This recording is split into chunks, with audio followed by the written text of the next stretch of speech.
তুই বেরিয়ে গেছিস? না, এই তো বেরোচ্ছি। তুই কোথায়? আমি শোন না, একটা কথা বলার ছিল তোকে। কি কি কথা?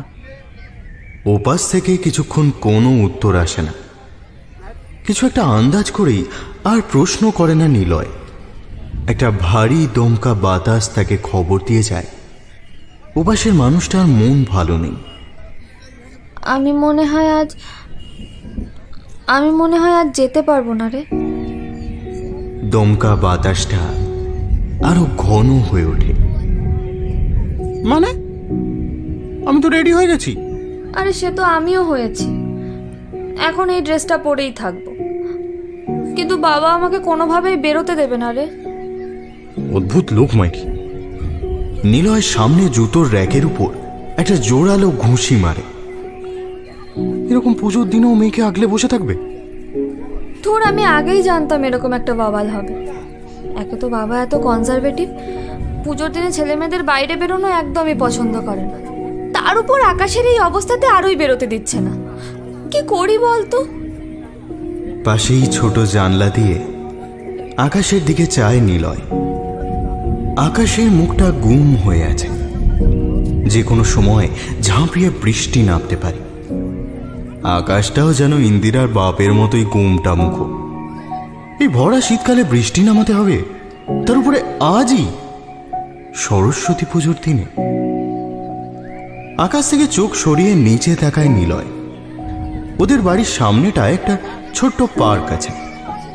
জানলা দিয়ে তাকালে তার গেটটা চোখে পড়ে। সেখান থেকে দল বেঁধে বছর 15 ছেলেমেয়েরা ঢুকছে কিংবা বের হচ্ছে। তাদের সবার গায়েই হয় শাড়ি, না হয় জিন্স আর পাঞ্জাবি। লাল, হলদে, নীল আর ময়ূরকণ্ঠী রঙে উজ্জ্বল শরীরগুলো যেন বসন্তে রাঙিয়ে দিয়েছে দৃশ্যটাকে। সেদিকে চেয়ে থাকতে থাকতে নিলয়ের মনটা বিষণ্ণতায় ভরে গেল। ইন্দিরা আজ আসবে না। এই মন খারাপ হলো তোর? বাইরে গড় গড় করে মেঘ ডেকে উঠল। সেই শব্দগুলো ঢাকা পড়ে গেল তাদের। সে আমতা আমতা করে বলল, বাবাকে ভুজুং ভাজুং দিয়েও আসতে পারবি না? আজ কত প্ল্যান ছিল আমাদের। আরে বাবা ভুজুং ভাজুঙে ভোলার বান্দা নয় রে, তুই জানিস না। জোর করে কিছু করতে গেলে কেলিয়ে বৃন্দাবন পাঠিয়ে দেবে।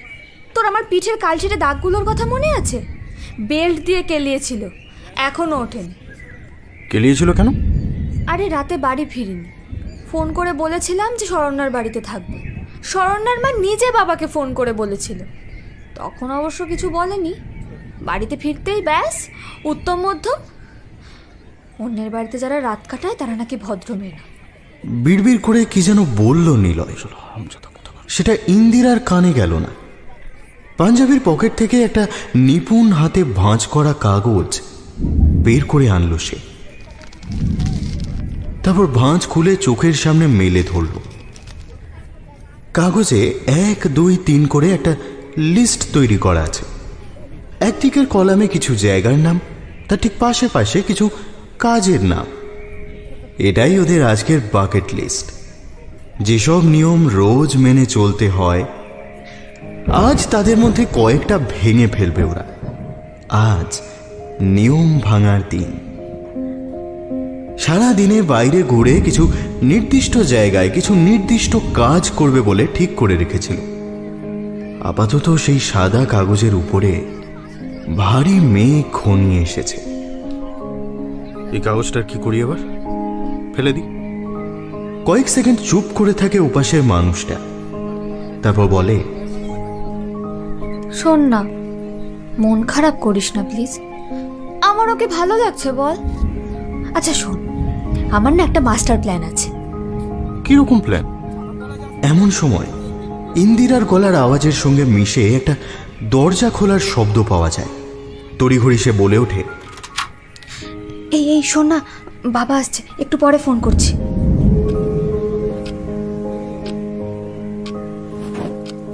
ফোনটা বালিশের তলায় ঢুকিয়ে রেখে দরজার দিকে চেয়ে সোজা হয়ে বসে ইন্দিরা। একটু দূরেই বিনাটা পড়ে আছে। বাবার মন গলানোর জন্য আজ সকাল থেকে প্র্যাকটিসে বসেছিল। হয়তো গলেও যেত, কিন্তু হতভাগা বৃষ্টিটা এসেই সব মাটি করে দিল। আর কিছুতেই বাইরে বেরোনো সম্ভব নয়। এগে এত সাজগোজ করেছিস কিসের জন্য? ইন্দিরার দিকে চেয়ে সমরেশ রূঢ় স্বরেই বলে উঠল, ওই না মানে বন্ধুরা বলছিল একটু বেরোবে। বেরোবে? হ্যাঁ। একটা বাঁকা হাসি হেসে ঘরের ভিতরেই পায়চারি করতে থাকেন সমরেশ। তোদের বয়সে বেরোনোর অর্থ কি আমি বুঝি না ভেবেছিস? সেই এখনো স্কুল কলেজের গণ্ডি পার হসনি, এর মধ্যেই হাত ধরাধরি করে। ইন্দিরার বাকেট লিস্টের কথা মনে পড়ে যায়। তাতে হাত ধরার কথা লেখা ছিল বটে। মেয়ের কাছে এগিয়ে আসেন সমরেশ। সরস্বতী বিদ্যার দেবী, আজকের দিনে বরঞ্চ মন দিয়ে প্রার্থনা করো তার কাছে, লেখাপড়ায় যাতে একটু মতি আসে। ইন্দিরার লেখাপড়ায় মতি ছোট থেকেই আছে। স্কুলে বরাবরই সে 1 থেকে 5-এর মধ্যে থাকে। দুর্দান্ত ছবি আঁকতে পারে। ইদানিং বীণা বাজানোর তালিম নিচ্ছে বাড়িতে, আবার ভালো গানও গাইতে পারে। তবে এর মধ্যে সব থেকে আশ্চর্যের যে ক্ষমতাটা আছে সেটা হলো গল্প বলা। একের পর এক শব্দ সাজিয়ে এমন নিখুঁত বর্ণনায় সে গল্প বলতে পারে যে মনে হয় চোখের সামনে সিনেমার পর্দার মতো পরপর দৃশ্য ফুটে উঠছে। এই ঠাকুর মশাই পূজা করে চলে যাচ্ছেন, যা প্রণাম করে আয় একবার। মেয়েকে নির্দেশ দেন তিনি। ইন্দিরা কথা না বাড়িয়ে উঠে পড়ে। প্রণাম করে ফেরার পথে ডাইনিং এর এক কোণে সদ্য পুজো হওয়া সরস্বতীর মূর্তিটা চোখে পড়ে তার। গাঁদা ফুলের মালা ছড়িয়ে ছিটিয়ে আছে জায়গাটায়। মূর্তি ঠিক পাশেই ডাঁই করে রাখা ইন্দিরার ক্লাসের বই খাতা, তার উপরেও কয়েকটা ফুল পড়ে আছে। দেবীর মুখের দিকে তাকিয়ে ওর মনে হয় এতক্ষণের পূজা আচ্ছার ধকল সামলে তিনিও যেন খানিক ক্লান্ত হয়ে পড়েছেন। সরস্বতীর পায়ের কাছে মাথা ঠেকায় ইন্দিরা, তারপর উঠে এসে আবার নিজের ঘরে ঢুকে বসে পড়ে। বীণার উপর মিহি আঙুল বোলাতে থাকে। আজ তো পড়াশোনা বন্ধ। সমরেশ দরজাটা বাইরে থেকে টানতে টানতে বলেন, একটু বাড়িতে বসে গান বাজনাই কর না হয়। ইন্দিরা কিছু বলে না। দরজাটা বন্ধ করে কয়েক সেকেন্ড কি যেন ভাবে সমরেশ। মেয়ের আচরণের সপ্তাহখানেক হলেও একটা বদল এসেছে। এই বয়সের মেয়েদের এমন বদল মোটেই শুভ সংকেত নয়। দরজাটা ইচ্ছা করেই বাইরে থেকে লক করে দেন তিনি।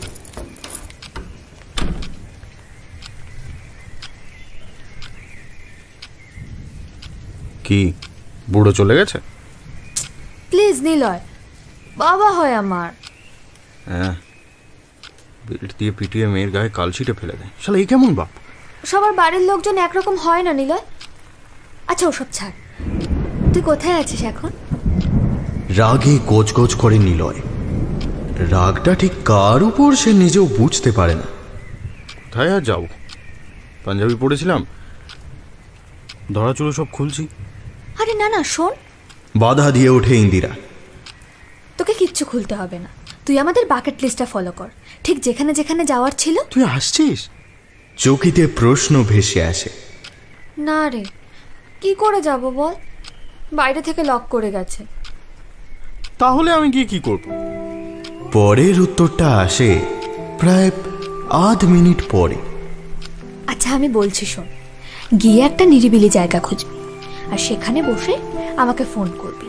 ইয়ারফোনটা কানে গুঁজে দিবি আর বিন্দাস চোখ বন্ধ করে দিবি। তাতে কি হবে? অবাক হয়ে প্রশ্ন করে নিলয়। বাবা বলে আমি সরস্বতীর বরকন্যা, আমি গল্প বললেই সেটা নাকি সত্যি হয়ে যায়। বাকিটা আন্দাজ করতে অসুবিধা হয় না নিলয়ের। সে একটু ইতস্তত করে বলে, কিন্তু তাতেই বা কি, তুই তো আসবি না। এবার কঠিন গলা শোনা যায়। আর কি কোনো উপায় জানা আছে তোর? নিলয় উত্তর দেয় না। ভেবে দেখ, আমরা ঠিক যে জামা কাপড় পরবো ভেবেছিলাম ঠিক সেই জামা কাপড়ই পরে থাকবো। আমরা ঠিক যে যে জায়গায় যাব ভেবেছিলাম ঠিক সেই জায়গাতেই যাব। আমরা যা যা করব ভেবেছিলাম ঠিক তাই তাই করব। শুধু তুই সত্যি সত্যি যাবি আর আমি যাব গল্পে। আমাদের কাছে গল্প ছাড়া আর কি আছে বল? তাছাড়া কি? কিছু একটা যেন লুকিয়ে ফেলে ইন্দিরা। ঢোক গিলে বলে, কিছু না, তুই রাজি কিনা সেটা বল। আচ্ছা, রাজি। বেশ, তবে আমি তোকে আমার একটা ছবি পাঠাচ্ছি, তোর ভাবতে সুবিধে হবে। ফোনটা পকেটে গুঁজেই বাড়ি থেকে বেরিয়ে আসে নিলয়। এতক্ষণে মেঘের দল আরেকটু জমাট বেঁধেছে। পার্কের গেটটা সেই ছাই রঙের ব্যাকড্রপে ভরে আছে বসন্ত বাহারে। বৃষ্টির হুমকি উপেক্ষা করেই এক পাল ছেলে মেয়ে ভিড় করে আছে সেখানে। প্রায় সকলের মুখেই অদ্ভুত লাজুক একটা হাসি। কেউ কেউ একে অপরের হাত ধরে আছে। একজন পিছিয়ে পড়লে হাঁটার বেগ কমিয়ে বা বাড়িয়ে পাশাপাশি এসে পড়ছে তার। হঠাৎ নিলয়ের মনে হয় ওর থেকে একটু দূরেই কালচে সবুজ শাড়ি পরা রোগাটে গড়নের একটা মেয়ে দাঁড়িয়ে আছে। হাসি হাসি মুখে তাকিয়ে আছে ওর দিকে। ঠিক ওই রকম লাজুক একটা হাসি অপেক্ষা করছে ওর জন্য। না, গল্প ছাড়া আর কল্পনা ছাড়া কিছুই জুটবে না আজ ওদের। যখন নীরবে দূরে কিন্তু সেই বা খারাপ কি? দাঁড়াও এসে মৃদু হেসে বাকেট লিস্টে একবার চোখ বুলিয়ে নিয়ে পা বাড়ায় নিলয়। যখন নীরবে দূরে দাঁড়াও এসে যেখানে পথ বেঁকেছে তোমার ছুঁতে যাওয়ার মুহূর্তরা, কে জানে কি আবেশে দিশাহারা। রিক্সাটা এসে দাঁড়ায় স্কুল বাড়ির সামনে। তোমার সল্টলেকের একটা নাম করা বয়েজ স্কুল। ক্লাস 11 থেকে কোয়েড। দোতলা বিল্ডিং, কিন্তু অনেকটা জুড়ে ছড়ানো। ছোট একটা উঠোন পেরিয়ে এলে প্রশস্ত দরজা চোখে পড়ে। সেটার উপর থেকে এখন কয়েকটা চাঁদমালা ঝুলছে। পুজোর ফুলের গন্ধ আর কিশোর কিশোরীদের হইচইতে ভরে আছে জায়গাটা। রিকশায় আস্তে আস্তে এবারে অদ্ভুত একটা অনুভূতি হয়েছে নিলয়ের। সারাক্ষণই মনে হয়েছে একটা অচেনা মানুষ যেন বসে রয়েছে রিকশায়, ওর পাশের সিটে।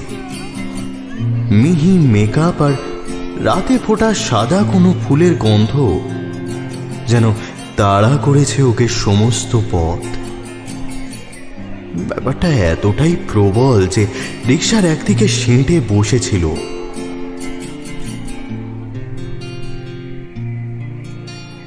হেঁটে স্কুলের ভিতরে ঢুকে এলো নিলয়। এমন রঙিন সাজে স্কুলটাকে বছরের এই একদিনই দেখা যায়। চত্বরের ভিতরে ঢুকতেই দু একজন বন্ধুর সঙ্গে দেখা হয়ে গেল। একদিক থেকে ফ্রাইড রাইসের সবজি আর ভাজা বেগুনির গন্ধ এসে মাতিয়ে তুলেছে চাতালটাকে। অন্যদিকে একটা পরিচিত রবীন্দ্রসঙ্গীত বাজছে। চাতালের একেবারে মাঝখান বরাবর পুজো হয়েছে। ছেলেমেয়েরা স্কুলে ঢুকে কেউ মূর্তির দিকে, আবার কেউ টিচার্স রুমের দিকে এগিয়ে যাচ্ছে, প্রণাম করছে। তবে নিলয় এসব কোনো কিছুর ধার ধারল না। 11-এর ক্লাসটা দোতলায়। সিঁড়ি বেয়ে সেখানেই উঠে এলো সে।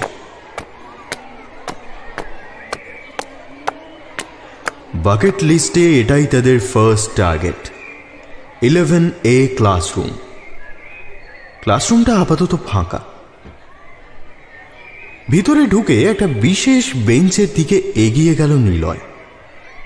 তারপর বেঞ্চের একদম শেষ প্রান্তে গিয়ে বসে টেবিলের উপরে মাথা রেখে চোখ বুঝল।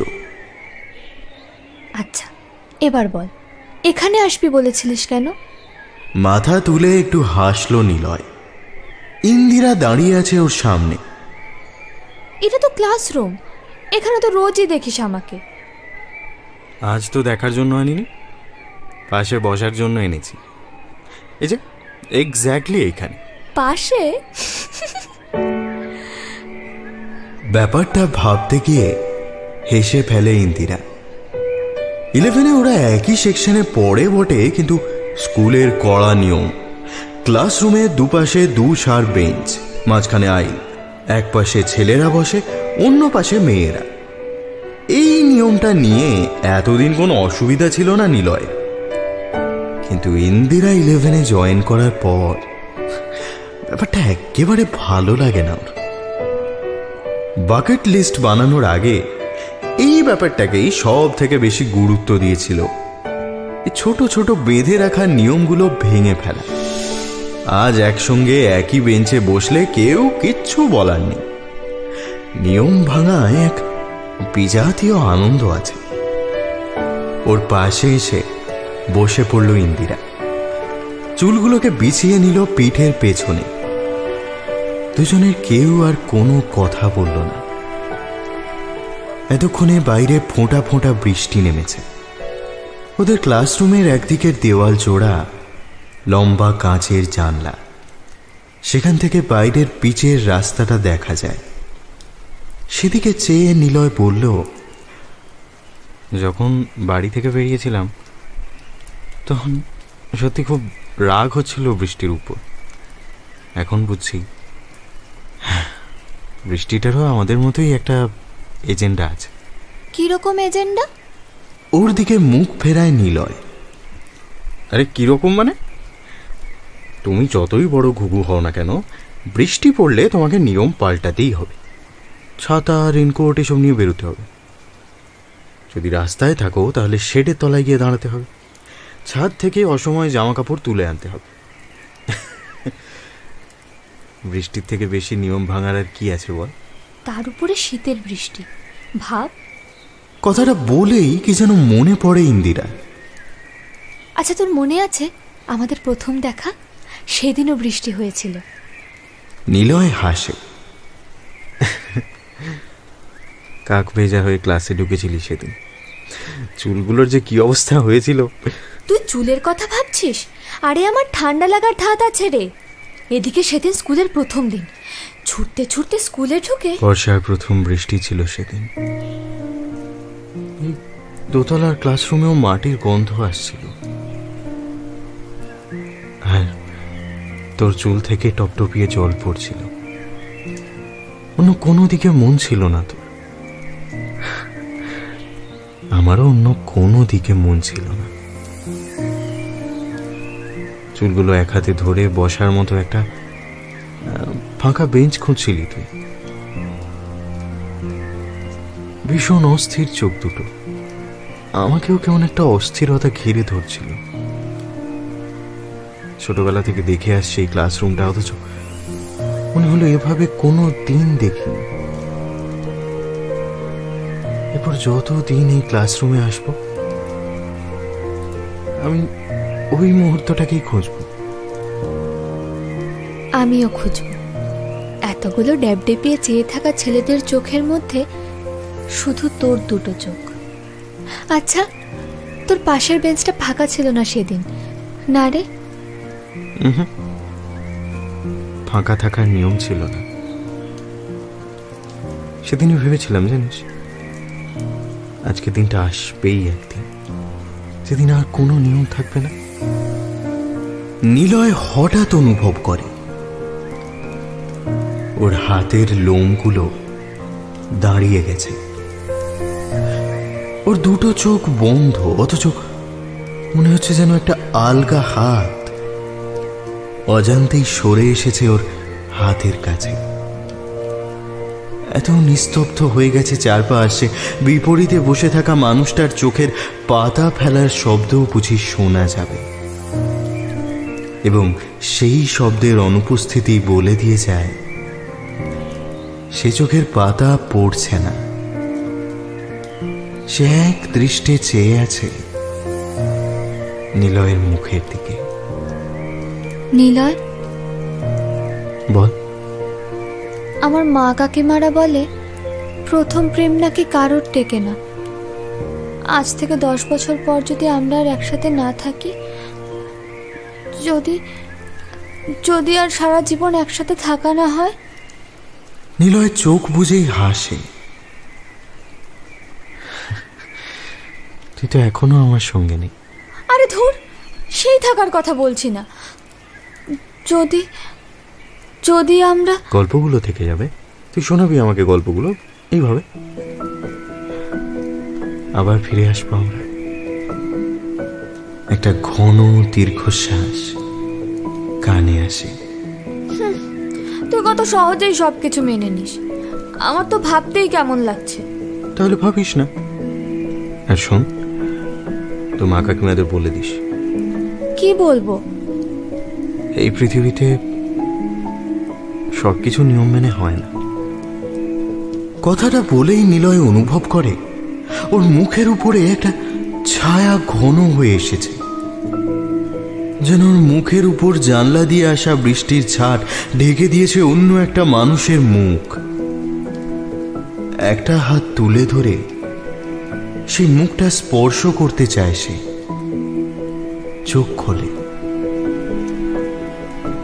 ফাঁকা ক্লাসরুম, কেউ নেই ঘরে। তাও চারপাশটা একবার চোখ বুলিয়ে দেখে নেয় সে। কি রে, কথা বলছিস না যে? ফোনের উপাস থেকে ইন্দিরার গলা শোনা যায়। আশ্চর্য, জানিস, মনে হলো তুই আমার মুখের সামনে এসে দাঁড়িয়েছিস। একটা ছায়া পড়ছিল আমার মুখের উপর। বলেছিলাম না, আমি গল্প বললে। আরে সে বুঝেছি, কিন্তু কোনো কিন্তু নয়, আমি যেটা বলছি সেটা শোন। তোর ডেস্কে দেখ তো একবার। আমার ডেস্ক? একটু অবাক হয়ে বলে নিলয়। সে তো ফাঁকা থাকার কথা। উফ, একবার দেখতে কি হয় তোর? বোকার মতো ঝুঁকে পড়ে নিজের ডেস্কের ভিতরে মুখ বাড়ায় নিলয়। লম্বা মতো কি একটা যেন পড়ে আছে ভেতরে। হাত বাড়িয়ে জিনিসটা টেনে বের করে আনে এবং আনতেই অবাক হয়ে যায়। একটা ছোটখাটো চেহারার ফোল্ডিং ছাতা। এই ছাতা? বৃষ্টির দিনে বাইরে বেরোলে সব থেকে বেশি যেটার দরকার। আমি জানতাম তুই নিবি না। কিন্তু এটা যে এখানে আছে সেটা তুই, তাছাড়া এখানে ছাতা এলো কি করে? এই শোন না, বাবা আসছে। রাখছি। ফোনটা কেটে যেতে হতবাক হয়ে সেখানে দাঁড়িয়ে থাকে নিলয়। নিচতলা থেকে বেগুনির গন্ধ আসছে আবার। খোলা দরজা দিয়ে বাইরের কিছু ছেলে হাঁ করে তাকিয়ে আছে ওর দিকে।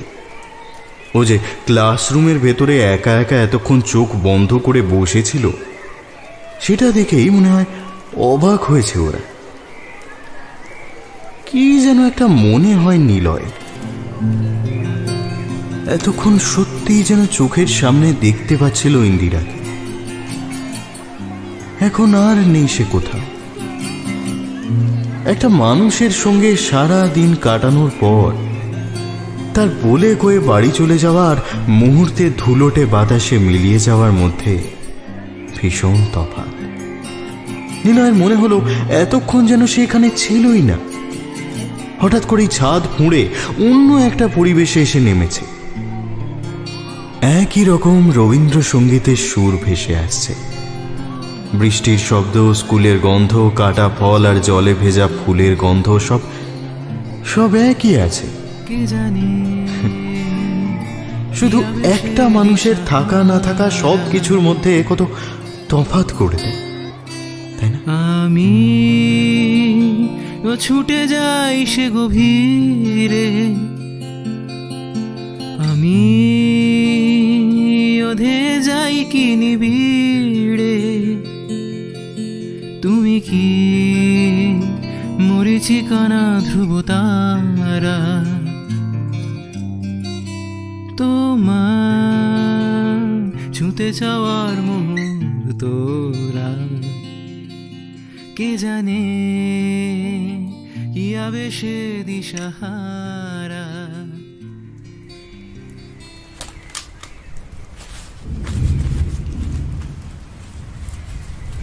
ডাইনিংয়ে ভিজে ছাতাটা মেলে দিয়ে সমরেশের ঘরের দিকে এগিয়ে আসে অরুণিমা। একটা আরাম কেদারায় পিঠ এলিয়ে দিয়ে বসে আছে সমরেশ, কি যেন ভেবে চলেছে। অরুণিমা যে কখন ঘরে ঢুকেছে সেটা খেয়ালই করেনি। কি এত ভাবো বলো তো আজকাল?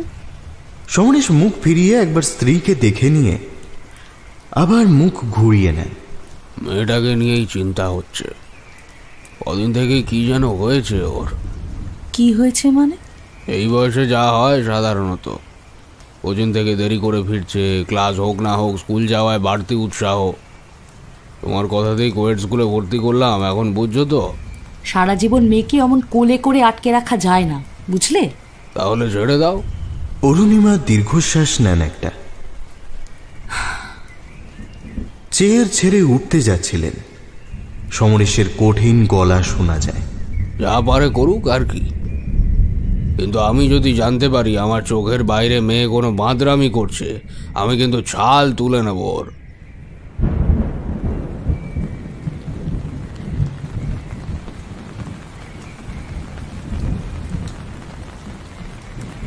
ঝিলের উপরে দুপুরের রোদ পড়ে আছে। ঝুঁকে থাকা গাছগুলো থেকে পাতা গড়িয়ে পড়ছে টুপটা। এই ঝিলের লাগোয়া মাঠের উপরে একটা প্রাইমারি স্কুল। এখানে 4 অবধি পড়েছে নিলয়। একসময় এই মাঠে ক্রিকেট খেলেছে প্রচুর। মাধ্যমিকের পরে আর নিয়ম করে খেলা হয় না, কিন্তু এই ঝিলের ধারে এলেই সেই দিনগুলোর কথা মনে পড়ে যায়। পাড়ে বসে জলের ভেতর থেকে উঁকি ঝুঁকি মারা মাছগুলোকে দেখছে নিলয়।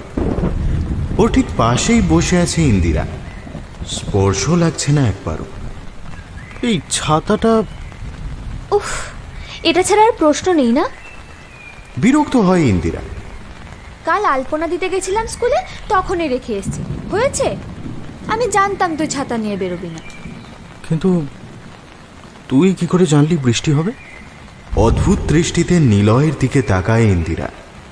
তার আগে তুই বল, আমাকে এখানে কেন এনেছিস?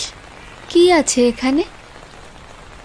তেমন কিছু না, ওই মাঠে আমি ক্রিকেট খেলতাম ছোটবেলা, তো তখন প্রাইমারিতে পড়তাম, তো দাদারা খেলতে নিত না। আমি হতাশ হয়ে টিফিন টাইমে এই ঝিলের ধারে এসে বসতাম। ঝিলের জলের দিকে আঙুল দিয়ে দেখায় নিলয়। আর প্রতিবার ওই মাছগুলো ঠিক ওইভাবেই আমার মুখের দিকে তাকিয়ে থাকতো, জল থেকে উঁকি মারত। ওরাই আমার বন্ধু ছিল। আচ্ছা, মানে আজ আমাকে ওদের সাথে দেখা করাতে এনেছিস? হুম, তোকে দেখাতে এনেছি। তুই আমার নতুন বন্ধু। ইন্দিরার থুতনিতে একটা হাসির রেখা দেখা যায়। পাগল, তুই জানিস মাছ কতদিন বাঁচে? জানি, কিন্তু ওরা অন্য মাছ, ওরা অনেক দিন বাঁচে। জলের দিকে তাকিয়ে থেকেই উত্তর দেয় নিলয়। ইন্দিরা কি যেন ভাবতে থাকে। কিন্তু এর মধ্যে নিয়ম ভাঙার কি আছে? নিলয় ওর দিকে মুখ ফেরায়। এখানে আমি একা বসতাম এতদিন, এই প্রথম আমি একা বসিনি। ছোট ছোট ঢেউ উঠেছে জলে, বড় মাছেরা ঘাই মেরে যাচ্ছে। নরম ফোঁটায় বৃষ্টিও পড়ছে। নিলয়ের মাথায় ছাতা, চোখ বন্ধ। জলের ছলছল আওয়াজ যেন মন দিয়ে শুনছে সে। মাথার ভিতর মৃদু গান বাজতে শুরু করেছে। কি অদ্ভুত না? কোনটা অদ্ভুত? আমি এখনো একাই বসে আছি, কিন্তু মনে হচ্ছে না একা। আমারও মনে হচ্ছে এই ঘরটায় আর আমি একা নেই। এই জায়গাটার আশেপাশে অনেকগুলো স্কুল থাকায় রাস্তাটা দিয়ে মাঝে মধ্যেই অল্প বয়সী ছেলে মেয়েদের হেঁটে যেতে দেখা যাচ্ছে। তাদের কেউ ফিরেও তাকাচ্ছে না ঘাটটার দিকে। অন্য ঘাটের তুলনায় এটা ভাঙাচোরা ধরনের। পুকুরটাকে ঘিরে থাকা ফ্ল্যাট বাড়িগুলোর বারান্দা থেকে শুকোতে দেওয়া জামা কাপড় ঝুলছে। কোনোটার বা জানলার টবে চারা গাছ সবুজ পাতা মেলে বাইরের বড় গাছটাকে হাতছানি দিচ্ছে। হঠাৎ করেই ওর পাশ থেকে উঠে পড়ে ইন্দিরা। ঘাটের যে সিঁড়িটা জলে নেমে গেছে তার ওপরে গিয়ে দাঁড়ায়। তার গোড়ালি ভিজে যায় জলে। হাতের মুঠোয় অল্প জল তুলে ছিটিয়ে দেয় নিলয়ের দিকে। চুড়ির রিন রিন শব্দও পাওয়া যায়। নিলয় চোখ বুঝেই ভাবার চেষ্টা করল। ওকে মাঠ থেকে তাড়িয়ে দিয়েছে দাদারা। ও মন খারাপ করে এসে বসেছে ঝিলের ধারে। পাশে বসে আছে ইন্দিরা, ঠিক একইভাবে জল ছিটিয়ে দিচ্ছে। ওরা আর খেলতে নেওয়া হয়নি বলে মন খারাপ হচ্ছে না।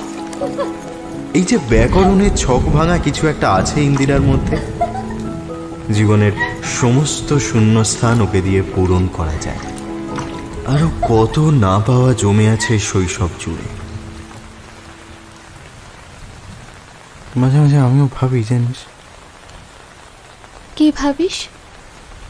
ওই তুই যেটা বলছিলি 10 বছর পরে যদি আমরা একে অপরকে না চিনি,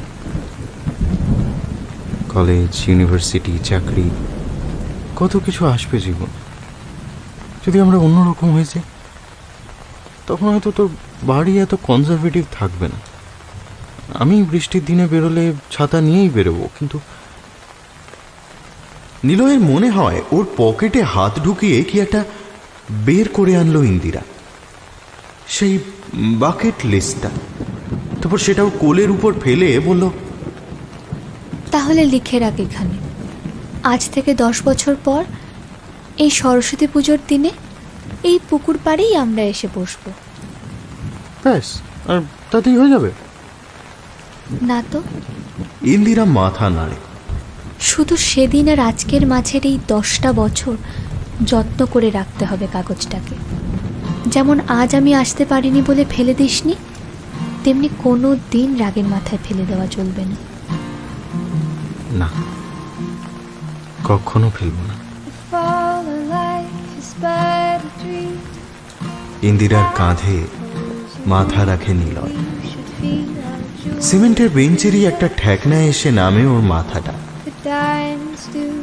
জলের ওপর দিয়ে বয়ে আসা শ্যাওলার গন্ধ লাগা বাতাস বয়ে যায় ওর বন্ধ চোখের পাতায়। জলের ভিতর থেকে মাছগুলো পলকহীন চোখে চেয়ে থাকে ওদের পুরনো বন্ধুর দিকে। আধ ঘন্টা সেখানেই বসে থেকে আবার উঠে পড়ে নিলয়। একটা বিশেষ রাস্তার দিকে হাঁটতে থাকে। আজকের মতো বাকেট লিস্ট ওখানেই শেষ। রোদ মরে আসছে একটু একটু করে। বাতাসে বৃষ্টির ফোঁটা বাষ্পের মতো জমছে, আবার মিলিয়ে যাচ্ছে নিজের খেয়ালে।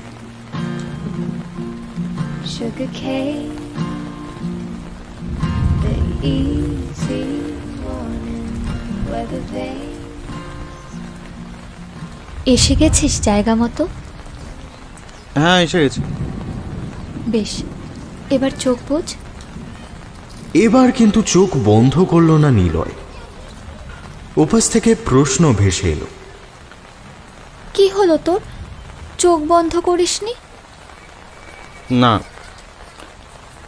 আমার ভালো লাগছে না। কেন রে, কি হলো?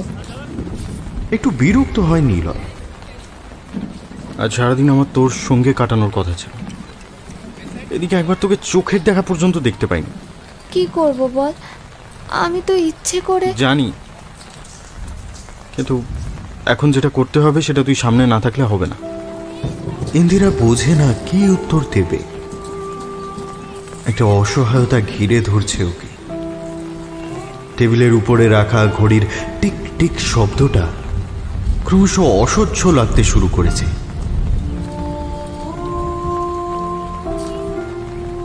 দুপুর এখনো গড়িয়ে যায়নি।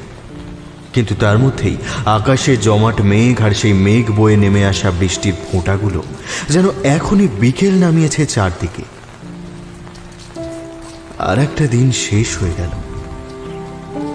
কত কিছু ভেবেছিল ওরা, তার কিছুই করা হলো না।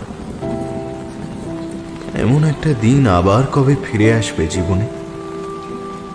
যারা ঘুরতে গেছিল সকালে তাদের মধ্যে কেউ কেউ ফিরে আসতে শুরু করেছে।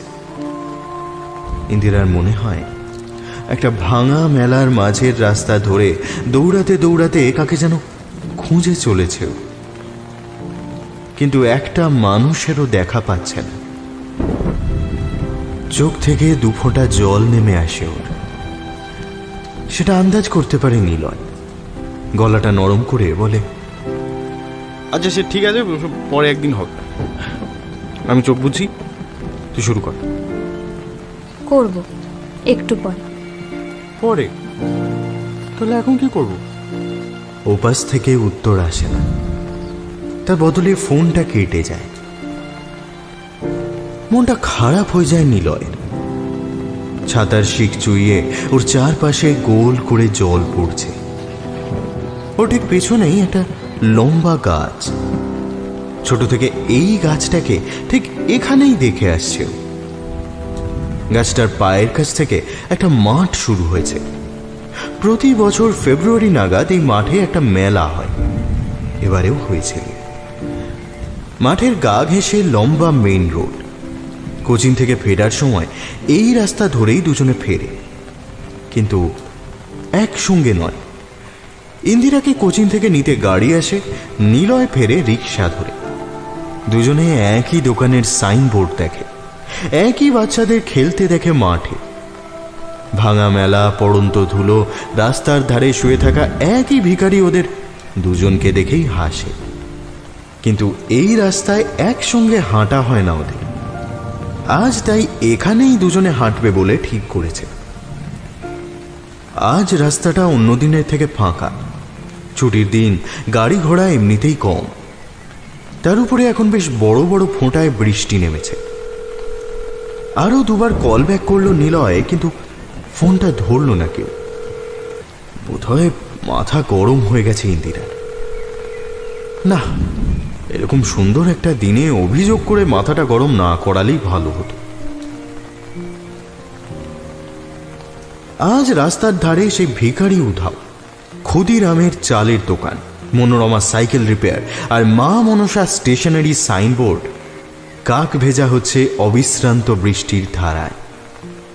আজ কি সবকিছুই অচেনা লাগছে ওর। সামনে দাঁড়িয়ে থাকা একটা গাড়ির সাইড ভিউ মিররে নিজেকে কয়েক পলকের জন্য দেখতে পেল। নিজেকেও অচেনা লাগছে না। কিছুক্ষণ ছাতা হাতে সেইভাবেই দাঁড়িয়ে রাস্তাটাকে চিনতে লাগলো নিলয়।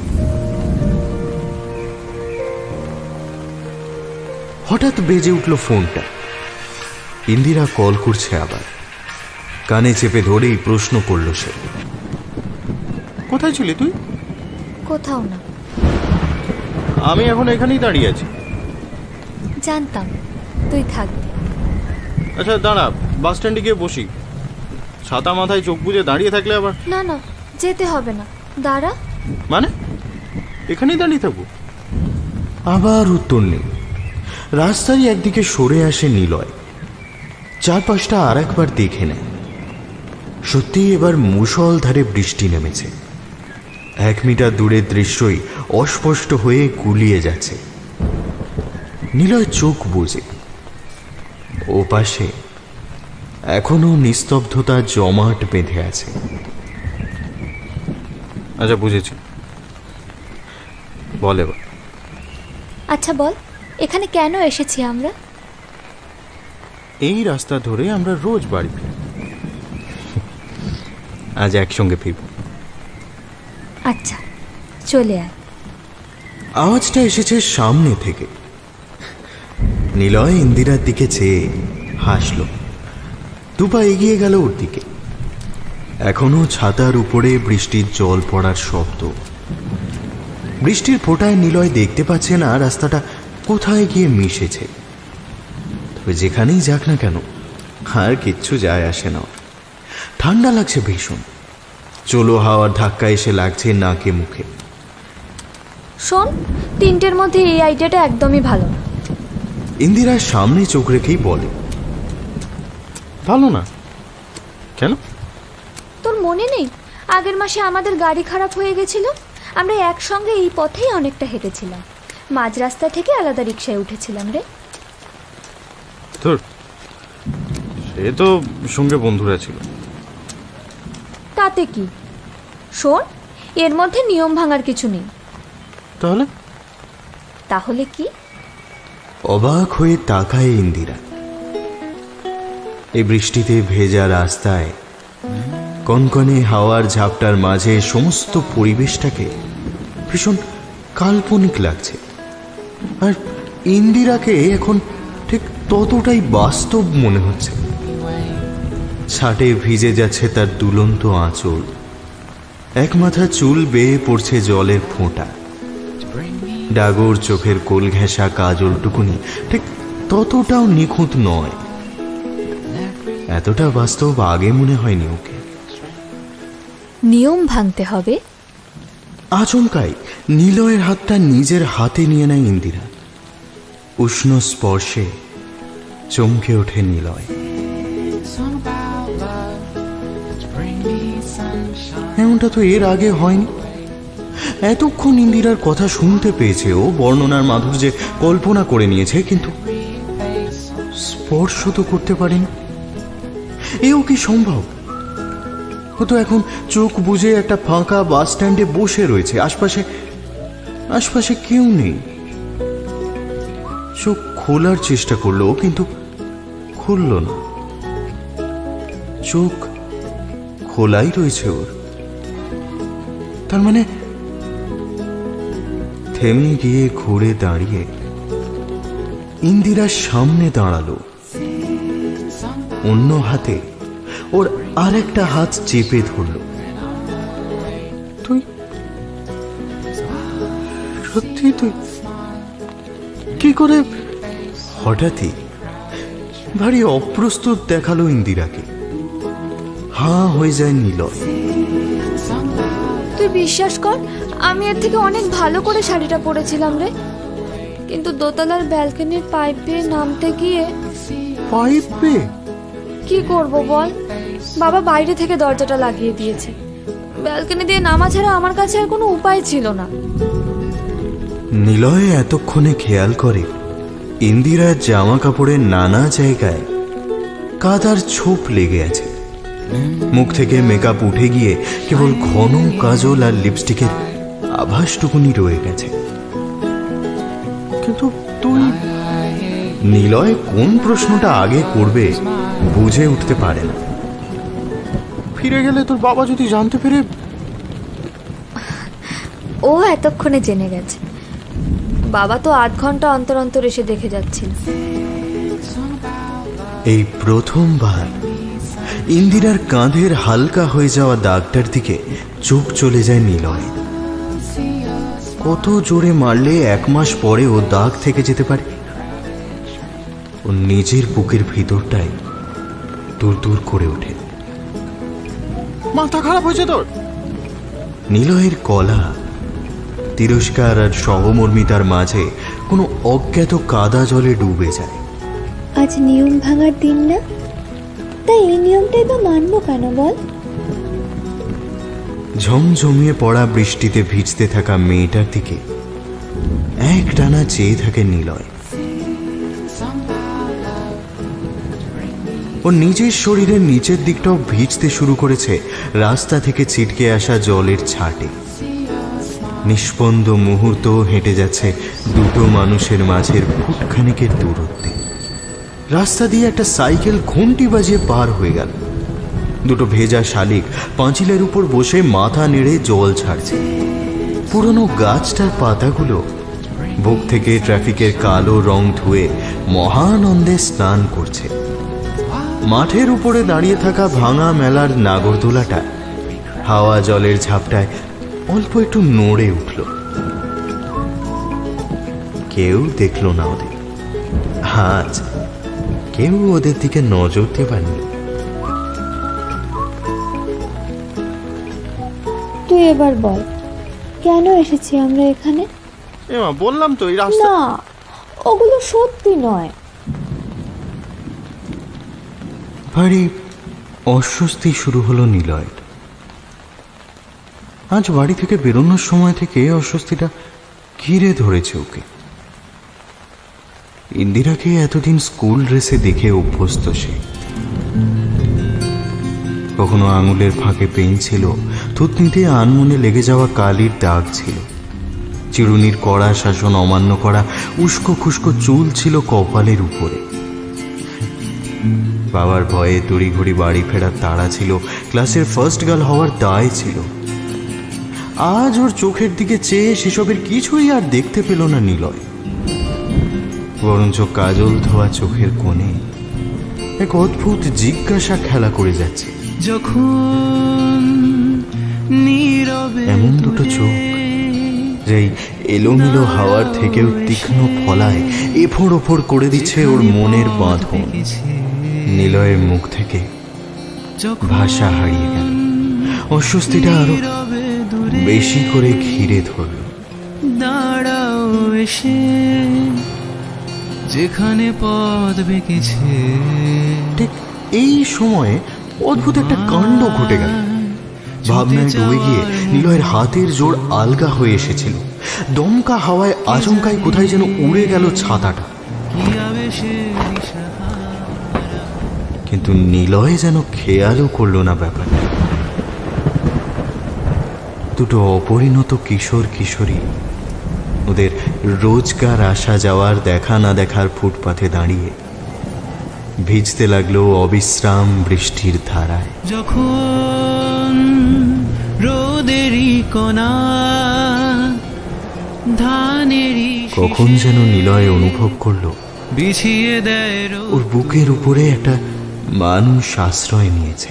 যখন যেন একটা একলা পাখি কাক ভেজা হয়ে এসে আশ্রয় নিয়েছে তার ছোট্ট খড়ের বাসায়। আমি বিছিয়ে দেয় রোদ্দুর। আমি ভালোবাসি তোকে খুব। তোমার উত্তর এলো না কিছু। চাওয়ার মুখ ঝমঝম বৃষ্টির শব্দ, এলোমেলো হাওয়া আরো উদ্দাম বয়ে চলল। কি আবেশে দিশাহা ওদের দুজনের ফোনই বাজছে।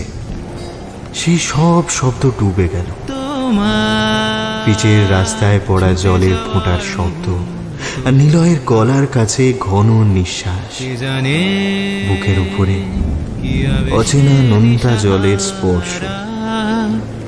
মুহুর্মুহু বাজ পড়ছে চারদিকে। আমি যেন এই রাস্তার ফুটপাতের ওপর থেকে সবার চোখ সরিয়ে রাখতেই আপ্রাণ চেষ্টা করে চলেছে আকাশটা। ওধে যায় কি আনন্দে। তুমি কি ভুলে যাওয়া কবিতারা তোমার ছুঁতে চাওয়ার মুহূর্তরা।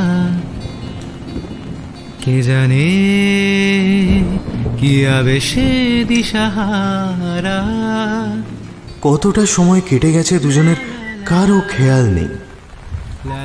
তবে বৃষ্টির স্রোত খানিকটা কমেছে এতক্ষণে।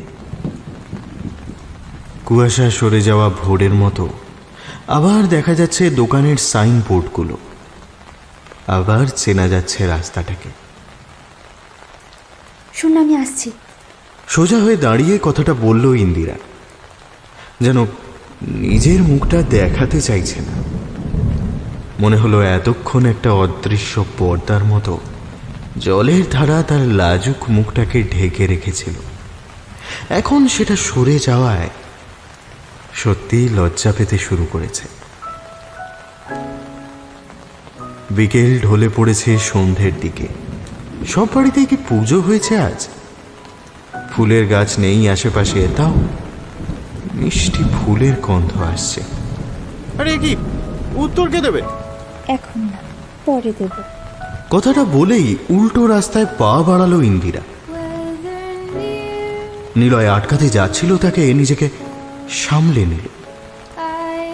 এমনিতেই এভাবে বাড়ি থেকে পালিয়েছে বলে বাড়ি ফিরলে কপালে দুর্গতি আছে, তার উপরে বেশি দেরি করলে।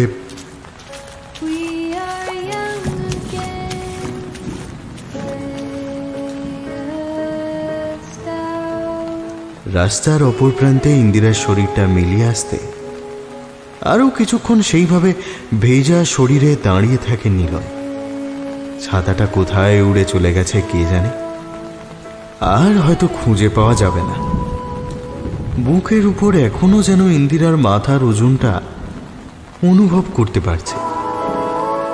হয়তো ওর বাকি জীবন ওই ওজনটা রয়েই যাবে ওর বুকে। মিহি একটা হাসি হেসে সেও ফেরার পথ ধরল।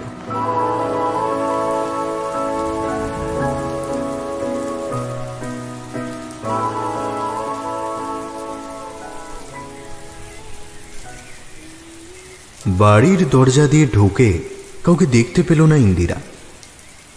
বাইরে চটি দেখে বুঝলো মাও ফিরে এসেছে এতক্ষণে। ইন্দিরা বুঝলো আজ আরো কয়েক ঘা বেশি পড়তে চলেছে পিঠে। তার ব্যথা কিছুদিন থাকবে, তার উপরে এমন চুপচুপে শাড়ি গায়ে লেপটে আছে যে সন্ধ্যায় নির্ঘাত জ্বর আসবে।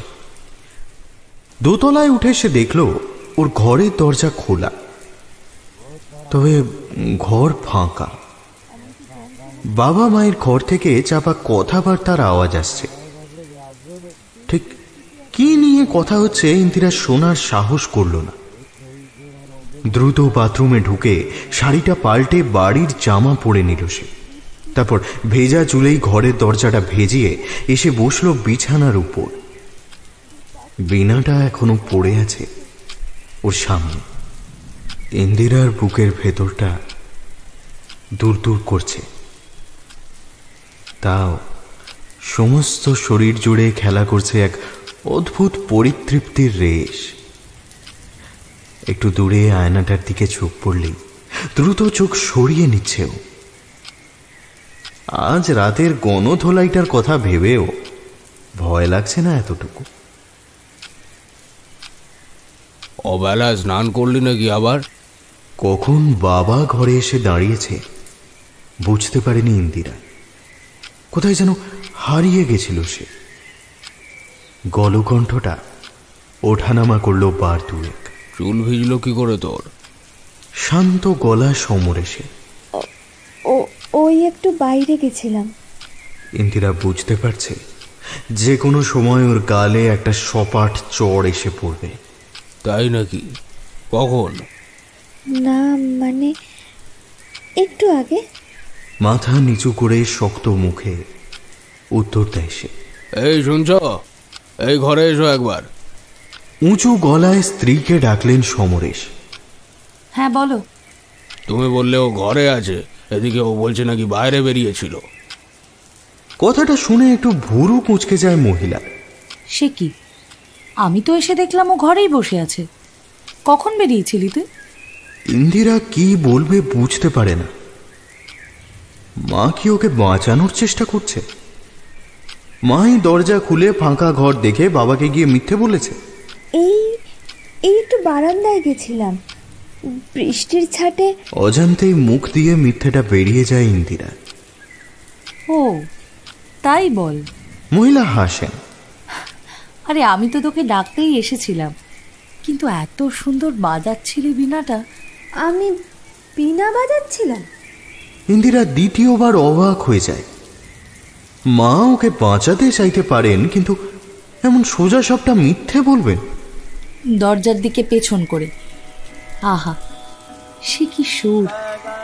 তুই যে এত ভালো কবে থেকে বাজাতে শিখলি কে জানে।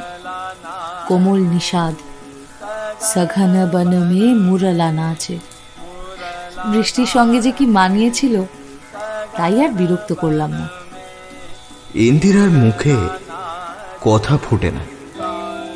বাজানো তো দূরের কথা, রাগ সরস্বতী সে শেখেইনি। তার মানে অন্য কেউ ঢুকেছিল তার ঘরে। দৌড়ে ঘর থেকে বেরিয়ে আসে সে। যে ঢুকেছিল সে কি বেরিয়ে গেছে ইতিমধ্যে? চারপাশটা ভালো করে দেখতে থাকে সে। আরে কি হলো তোর? ছোটাছুটি করছিস কেন? সমরেশ অবাক হয়ে প্রশ্ন করে। হঠাৎ ইন্দিরার দৃষ্টি পড়ে ডাইনিংয়ের এক প্রান্তে দাঁড়িয়ে থাকা সরস্বতীর মূর্তিটার দিকে। হাতে বীণাটা জড়িয়ে রাজহাঁসটা পায়ের কাছে নিয়ে দাঁড়িয়ে আছেন আগের মতোই, কেবল তার মুখের ভাব এখন পাল্টে গেছে। এও কি সম্ভব? অবাক হয়ে মায়ের আর বাবার মুখের দিকে একবার তাকিয়ে নেয় সে। দুজনেই কি সম্পূর্ণটা বানিয়ে মিথ্যে কথা বলছে, নাকি? এবার সরস্বতীর দিকে তাকায় সে। কে জানে, হয়তো আজ ওদের দুজনের ছাড়া আরো কারো কাছে নিয়ম ভাঙার দিন।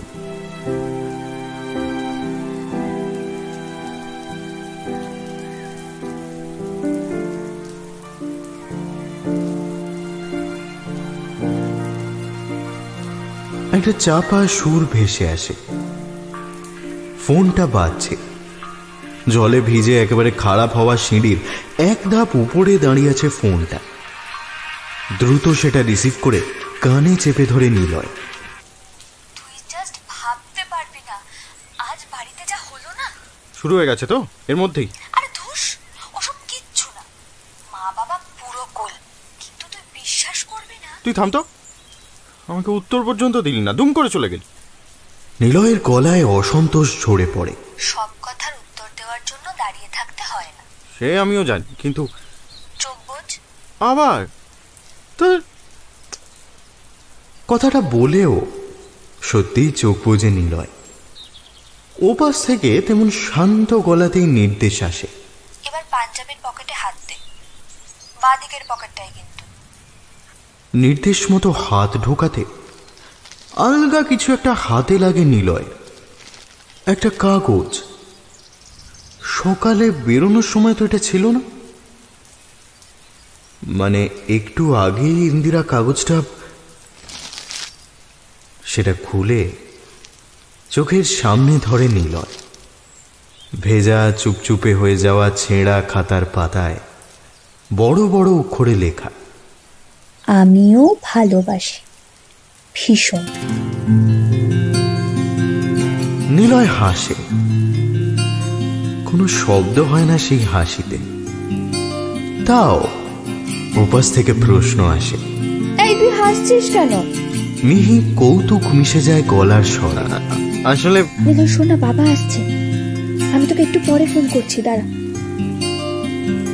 নিলয় কি বলবে ভেবে পায় না। ফোনটা কেটে যেতে সেটা রেখে দেয় নিলয়। ক্রমশ তার মুখ জুড়ে ছড়িয়ে পড়ছে হাসি। জানলার কাছে এসে দাঁড়িয়ে পড়ে সে। পার্কটা এতক্ষণে আবার ফাঁকা হয়ে গেছে। আবার শুরু হয়েছে বৃষ্টিটা। ঝিমঝিম করে শব্দ হচ্ছে। সময়টাকে নিঃসন্দেহে গোধূলি বলা যায়। তা ওর মনে হয় গোধূলির ঘোলাটে রঙের আড়াল টেনে আসলে একটা নতুন ভোর নামছে বাইরে। কে জানে, এমন একটা বৃষ্টি পড়ার দিনে প্রকৃতিও হয়তো নিয়ম ভাঙার খেলায় মেতে ওঠে।